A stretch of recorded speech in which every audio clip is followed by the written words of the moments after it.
I can go to the Google Hangouts page and see. Are you on the Google Hangouts We are page? here. We are here and we're alive. Beautiful. Yes! Hello. Hello, everyone. Welcome to the first episode of Super Brunch Force by Pixelitis.net. My name is Brendon Bigley. I'm a contributor at Pixelitis. And my name's Mercer Smith-Looper, and I too am a contributor at Pixelitis. Very exciting. So Super Brunch Force, I guess just because this is the first episode, it's essentially, two, maybe more writers from Pixelitis get some kind of breakfasty thing, and we hang out and we talk about just whatever we thought was the most interesting stuff that happened in the week from a gaming perspective. And that's kind of the plan. That's what we're gonna do. Fly by the seat of our pants kind of thing. Because we each brought a story to the table initially, but I think there's one overarching one that we both wanted to talk about a little bit first, which is Nintendo's Tomodachi life controversy, and then not controversy, and then I don't know where everyone stands on this. And because you wrote both stories about the controversy and then their apology, do you wanna go into, I guess, what happened and where you're at mentally? Yeah. Yeah, I mean, the first time I heard of it was the ABC post that came out talking about how they had said that they weren't going to have any same-sex relationship options in Tomodachi Life. And I wasn't sure if that was, like, all games, and if they were kind of, like, in a way being like, yeah, this is just, like, not a thing that we plan on doing. And so I talked about it with a few people who are, like, outside of the gaming world, which was very interesting. But now that they have kind of changed that statement into a, like, well, we aren't going to do it now, but in the future, it's maybe something that we'll consider. Yeah. Kind of. Because, like, they didn't really make any specific statement as to, like, yes, we will they have weren't like relationships. Yeah, they weren't like Tomodachi Life 2 is going to happen and it's going to be all-inclusive. Yeah.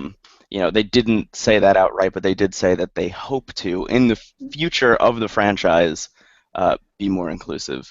Right. Have you played Animal Crossing New Leaf at all? I have. Yes, I have. Okay, because one of my favorite things about that game is the ability to go, like, so I am a man and I could go into the store and buy a dress and put a dress on. And they were very, I keep using the word inclusive, but they were very inclusive in that way. They were like, you can kind of do whatever you want in Animal Crossing, which I thought was amazing and open-minded. And I was like, wow, that's like not a thing that I would have expected Nintendo to do. And then they ended up doing it. And then for the next Animal Crossing-esque game to drop and be like, no, sorry. That's just not a thing. I mean, really bummed me out. Yeah. Yeah, I mean, there is a valid point to be made that Tomodachi Life was released in Japan first, and culturally that's just, like, not a thing, really, like, not openly, as openly a thing as it is in other countries. And so, like, the point that they made about not being able to just, like, patch over a full game to make that possible was because valid. the game was done already. They were just localizing it. Right, which, like, I totally understand and, like, think is a valid, like, okay, this is why we didn't do it. I think I'm more so, like, I just wish they'd been more committal in their, like, secondary response. Yeah. Because I think would have felt a bit better to, just, like, the people that had been petitioning and then anyone who's been following the story. Yeah, I completely agree. And I think one of the biggest things for me is just the idea that they said, okay, we're going to localize this game, bring it to the West, and that wasn't even a thing that crossed their minds, when they decided to do that. With, like, I just feel like that's such a big issue here all the time. Yeah. That's something that they probably should have thought about. But, at least they have, like, quasi-committed to next time, so hopefully that works out. Yeah. We want everyone to be happy and enjoy the game. It's like, okay. Well. They should. I feel like that's Nintendo's shtick. Nintendo's shtick is, like, everyone, I mean, Wii Sports, like, my grandma played, like, Wii bowling. Like, if that's going to be their shtick, then make it your shtick. Make everyone happy all the time. Right, yeah. That's what they should be doing. They're like the Pixar of video games. Live up to that. Live up to that comparison, Right, yeah, that's true. That's a very good point. Rolling right along on the Nintendo train, and this is why I brought up Tomodachi Life first, because initially, when we had planned Super Brunch Force, they had not issued an apology yet, and they announced remakes for the Game Boy Advance Pokemon games Ruby and Sapphire, which are my favorite in the series, which a lot of people are not super into. They're not, I don't know. But I was weirdly iffy about picking them up because of the Tomodachi Life thing. I was like, I don't know if I want to support a company that's going to actively come out and say, like, we're not trying to make any statements. Like, Yeah. sorry, just cut off that whole user base, Yeah. But that said, I don't know if you played. How much Pokemon do you play? I don't even know this about you. I play a lot of Pokemon. In fact, Yeah. Yeah, I actually don't. um, I play so much Pokemon that my husband jokes about me catfishing him when we first started dating because he didn't know Really? how much Pokemon I play. Okay, perfect. So you're the right person to be talking to then. Yes. Okay, awesome. Okay, so X and Y comes out. Mm-hmm. There are heavy rumors when the game comes out that some of the lines of dialogue in the game are alluding to Ruby and Sapphire coming out. Mm-hmm. Now, this is my question to you. I have this weird feeling, and this isn't news anymore. This is all speculation. Let me just preface this with that, right? But I have this weird feeling that they did X and Y, which are great games, first of all. If you haven't played them, go play I X played and both Y. of them. I played both of them like in one long. Oh my god, they're so good. They are very good. Yeah. Also, I don't want to spoil anything, but the thing that happens after you beat the Elite Four in that game, that quest line, do you know what I'm talking about? In the main city? Yes, I do. Yes. That's the best thing that's ever happened in a Pokemon game. I agree. Yeah. I From really like an emotional resonance perspective. So good. And also, I mean, I like that they didn't just end the game and have it be like the end, which right. It was weird to have a post game. So that said, they didn't do a Pokemon Z. Mm-hmm. They had a Z Pokemon in the game that you could go catch, and he was disgusting, and you could go catch him. But they didn't do a Z. They just decided up and say, hey, we're doing Ruby and Sapphire, right? Mm-hmm. Right. I have this weird feeling, and this is just me, and I'm really excited if this is true, but I have this weird feeling that we're going to beat Ruby and Sapphire, but Ruby and Sapphire are going to be a continuation of X and Y, right?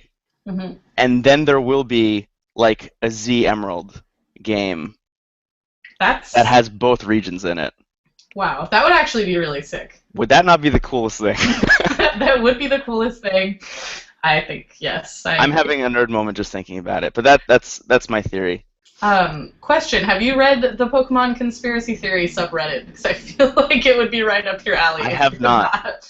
I found it once accidentally by clicking that button that says like random or whatever in the corner, and it was probably one of the happiest mistakes I've ever made. Was it Is it stuff like you kill Gary Oaks, Raticate, like that stuff? Yeah, I mean there is a lot of stuff. There's like the typical like not so deep like conspiracy theory like this is how you do certain things in the game kind of thing, but there's also like Professor Oak is part of Team Rocket and blah blah blah blah blah blah blah, and like these really deep like storylines that people have concocted, and it's like, wow, how did you go so deep in this? Like, how did you get to that point? My favorite has always been Professor Oak just sends you on this adventure because he has the hots for your mom. Oh. That's like the worst one. Although, if that were to be true about any games, it would be X and Y because that dude's hair. Yeah, he was definitely a Lothario. Yeah, he was like, I think, didn't they like reference that too in the games? They were like, he's so handsome. They did, like constantly. Yeah, I know. Rightfully so. Yeah, his hair was great. He had the deep like V thing going on. Like they really went all out on that character model, I will say. Yeah, I don't know. The starting line to Pokemon X and Y was weird though, and she's like, "Yeah, I was a great ride-on trainer," and it's like, "Oh, right? okay, is that what? Yeah. Like, there's no continuation of this. It's just like that's how it starts. I don't know." And then there's even that moment when you are riding one later in the game, and they don't even allude to it, which like that would have been a great like emotional moment to be like, "Oh wow, you're living up to your mom's legacy." Yeah. And they didn't do anything. But that said, those are some of my favorite games in a long time. And I'm so excited for Ruby Sapphire. I'm I hyped. I am too, just because like I've been on this train now of replaying all. So when you asked if I'm a fan of Pokemon, it's like I thought back to the point of when I spent like $120 at PAX on like a group of games that I didn't have anymore. That I was like, I'm gonna play these. It's gonna be great. It's gonna be so awesome. And Right. my husband was just like, why are we doing this? Like, why are we at this booth right now, amassing all of the Pokemon games? And I was like, because Yeah. X and Y are done and they're so good. So Yeah. this is something to live up to that. Yeah. I'm excited. It's coming out in November. I'm excited to be waiting outside of a GameStop in the cold with hopefully another coffee in November, waiting for those to come out at midnight so I can play them and take off work. Yeah, That's what I'm excited for. that's exciting. Something that I'm excited for, just to carry on again, keep that train rolling Yeah. onwards, moving from the Nintendo train to the Wildstar train. Yes, I am very excited to talk to you about Wildstar. I have seen one pre-roll ad for this game, and Really? that's as much exposure as I've had.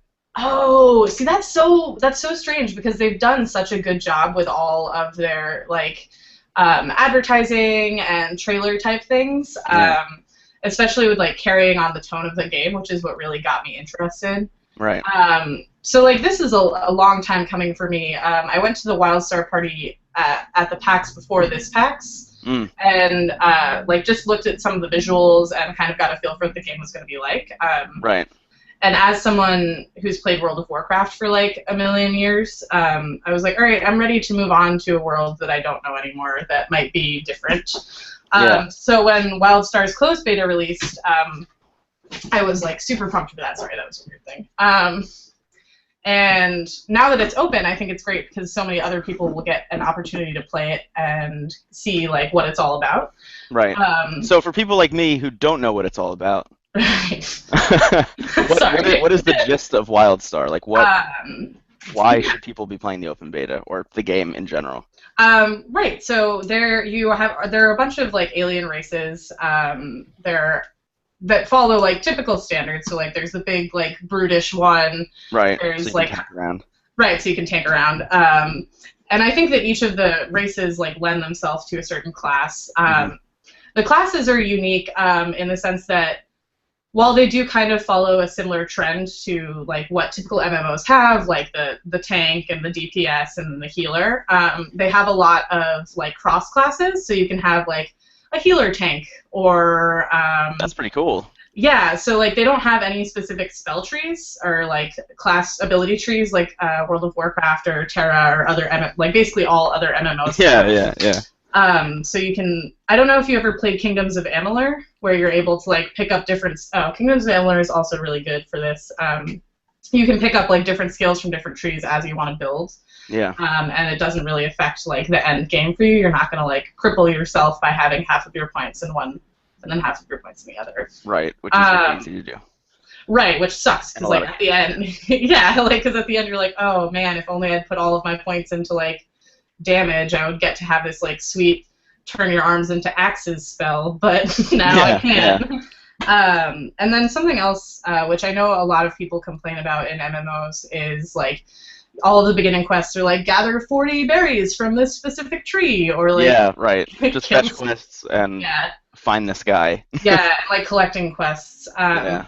And Wildstar's kind of negated that because there are like basically like trades a la World of Warcraft, but you can be like a scientist or a settler, and those are all based on different aspects. So like one of them you collect shit or things, sorry, and one of them you like go and find people, and then one of them you specifically have to explore, and then one of them you have to like learn more about the lore. So depending on what you're interested in, you can pick that path. Awesome. Yeah, so I thought that that's really good because I know that a lot of my friends have been like, I'm not going to play World of Warcraft with you because I don't want to have to go and find these people or collect berries or whatever. But now they can quest with you, and you can both be on different paths and be questing together. I like that. It's a weirdly happy medium of, you know, classic MMO like World of Warcraft, and then something like Guild Wars, which just is rewarding you for exploration. Right. So Yeah. it's a nice happy medium. I like that. From the pre-roll ad that I saw, I got a very, very, very heavy Insomniac Games vibe from it. I got like a Yes. Ratchet and Clank, Yes. Commander Quark kind of vibe. Yeah. Is the game supposed to be funny, and if it is funny, is it kind of geared more towards like an adult audience, or are they trying to go for the more, I guess, younger folk? I would say that it is geared towards a more adult audience, despite looking very, very cartoony. Yeah. So, like, the graphics are beautiful. I don't know if you did play World of Warcraft, but if you did, and Yes, you're very familiar, briefly. well, I don't know how far you got if you played briefly, but there's a place called Nagrand. It's like very hilly, and there's clouds everywhere, and everything's like bright, vibrant colors, like purple and neon green. And that's what a lot of Wildstar looks like. So I could see how people would be like, oh yeah, this is for like 9 to 13-year-olds who like need something bright to keep them entertained. But a lot of the in-game humor and dialogue is like very, very adult. Like when you level up, they do like metal letters and say like level up, and then they're like, you kicked ass today, man, and like stuff like that. It's like very strange. It like caught me off guard. Yeah.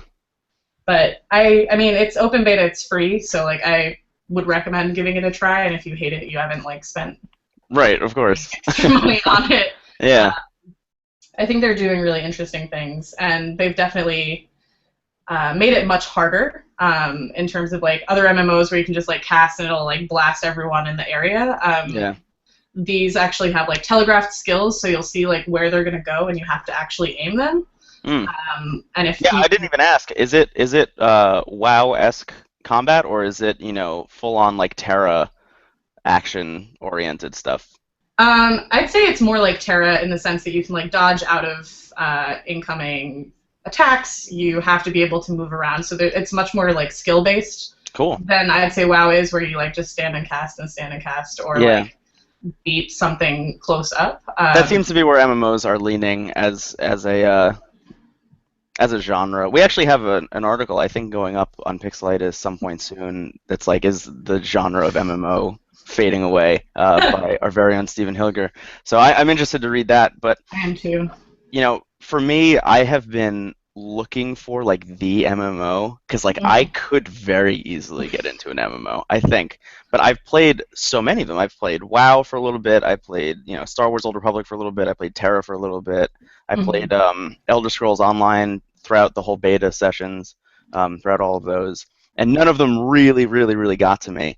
But Wildstar looks like it has that weird kind of quirk to it, and they're trying to do some interesting things, and I'm excited to check it out. I'm definitely gonna dive in, I think. Yeah, I mean, the beta also gives you a preview of the end game, so like it has a level 30 cap, but after that point, it like takes you into some dungeons that are meant to be for end game, but they're like tailored to the beta, so you can see like what it is going to look like. That's a cool idea. Yeah, I don't know. I'm very excited for it. It's launching or dropping next month, and I really can't wait. Cool. So I can get a month of beta time. Yeah, I think it goes up until like 2 weeks from now, I think, so. All right. Well, that's amazing. I'm excited. Yeah, lots of Super Brunch Force. Super Brunch Force, so excited. Cool. So I guess that wraps it up. I mean, do you have anything else you want to bring up?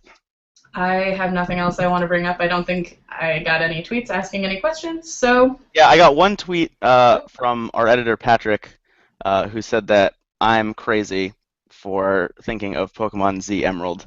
That's why I mentioned. A lot of people are saying it's going to be Zeta Emerald. That seems to be what I'm seeing online. Yeah. It'll be Pokemon Zeta Emerald, which would be so awesome. But my name is Brendon Bigley from Pixelitis.net. And I'm Mercer Smith-Lipper from Pixelitis.net. This has been the very first episode of Super Brunch Force. We're hoping to do this every weekend. It might not be us every weekend, but it should be happening every weekend. So I guess have a great day and weekend and the rest of your week. And check out Pixelitis.net because it's a great website. It is indeed. Adios. Adios.